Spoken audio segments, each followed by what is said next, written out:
नमस्कार दोस्तों, आप देख रहे हैं वीआईपी स्टूडियो। आज हम लेकर आए हैं चंदेरी की रानी मणिमाला और जौहर की पूरी कहानी, चंदेरी की वीरांगनाओं की अमर गाथा। चंदेरी की रानी मणिमाला, स्वाभिमान की ज्वाला। भूमिका: वर्ष था 1528 ईस्वी। राजस्थान और मध्य भारत की धरती पर मुगलों का प्रभुत्व बढ़ रहा था। खानवा के युद्ध में मुगल सम्राट बाबर ने महाराणा सांगा को हराया था। इस हार के बाद बाबर ने अपनी निगाहें ग्वालियर और चंदेरी पर डाली। चंदेरी मध्य प्रदेश का वो किला जो पहाड़ियों पर बसा था, चारों ओर खाइयों और ऊंची पत्थर की दीवारों से घिरा हुआ। यहाँ के शासक थे मेदिनी राय, जो महाराणा सांगा के नजदीकी सहयोगी और मित्र थे। बाबर का प्रस्ताव: एक ठंडी सुबह किले की ऊंचाई से दूर बादलों के बीच बाबर की सेना के झंडे दिखाई दिए। ढाल, तलवार, घोड़े, हाथी, तोपें, जितना नजरिया देख सकता था उतना युद्ध का सागर फैला हुआ था। बाबर ने दूत भेजा। दूत ने ऊंची आवाज में कहा, मेदिनी राय, बादशाह बाबर की ओर से पैगाम है कि किले का आधा हिस्सा हमें सौंप दो, बाकी तुम्हारे पास रहेगा। तुम सम्मान के साथ यहां से जा सकते हो, युद्ध की जरूरत नहीं। सभा में सन्नाटा छा गया। मेदिनी राय ने उठकर कहा, दूत को जवाब दे दो, राजपूत अपनी धरती और इज्जत सौदे में नहीं देता। ये किला हम तलवार से जीते हैं, तलवार से ही छोड़ेंगे। बाबर चाहे तो रणभूमि में आए। दूत चला गया और अगले ही दिन तोपों की गर्जना ने चंदेरी की नींद तोड़ दी। पहला दिन तोपों के गोलों ने बाहरी दीवारों को हिला दिया। दूसरा दिन मुगल सेना ने किले के बाहरी हिस्से पर कब्जा कर लिया। तीसरा दिन हाथियों से मुख्य द्वार तोड़ दिया गया और अब महल का रास्ता खुल चुका था। माहौल भारी हो गया। मेदिनी राय के योद्धा अंतिम सांस तक लड़ने के लिए तैयार थे, पर यह स्पष्ट था कि सुबह तक दुश्मन महल के भीतर पहुंच जाएगा। महल में रानी मणिमाला को खबर मिली। उन्होंने महल की सबसे ऊंची बुर्ज पर चढ़कर चारों ओर देखा। धुएं के बादल, रणभूमि में गिरते राजपूत योद्धा और तलवारों की टकराहट। रानी ने सभा बुलाई।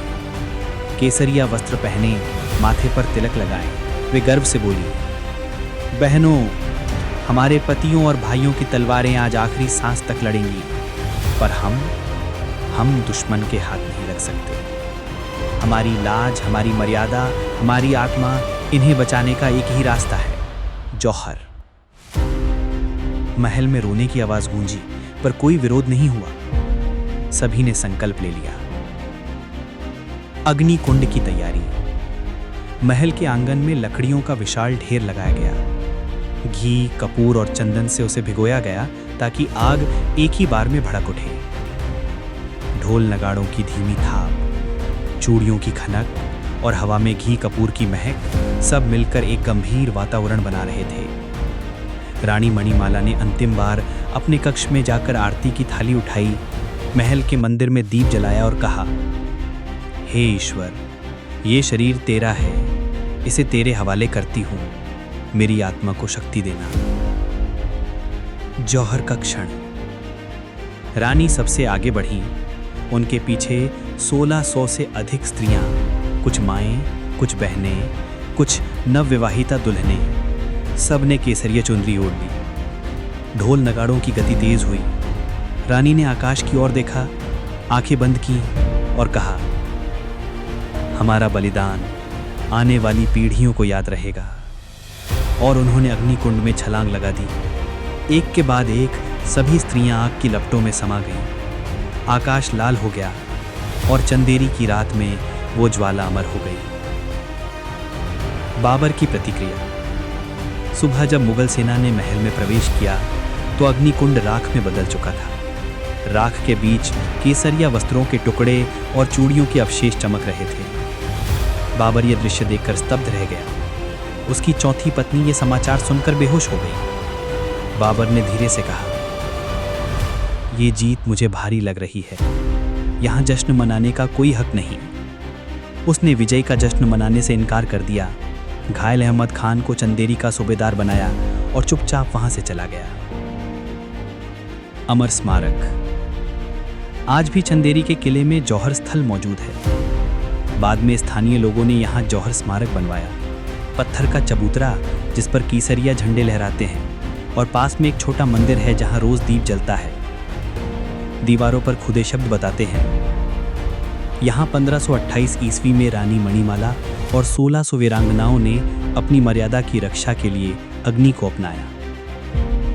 हर साल माघ मास की एक विशेष तिथि पर लोग दूर दूर से आते हैं। ढोल, नगाड़ों और रणभेरी की धुन में गूंजता है, रानी मणिमाला अमर रहें, राजपूताना की लाज अमर रहे। और जब रात होती है तो स्थानीय लोग कहते हैं, कभी कभी किले की हवा में ढोल नगाड़ों की मध्यम आवाज सुनाई देती है, जैसे उन वीरांगनाओं की आत्माएं अब भी अपनी मर्यादा की रक्षा कर रही हों। धन्यवाद। हमारे साथ जुड़े रहने के लिए चैनल को सब्सक्राइब करें, शेयर करें और लाइक करें।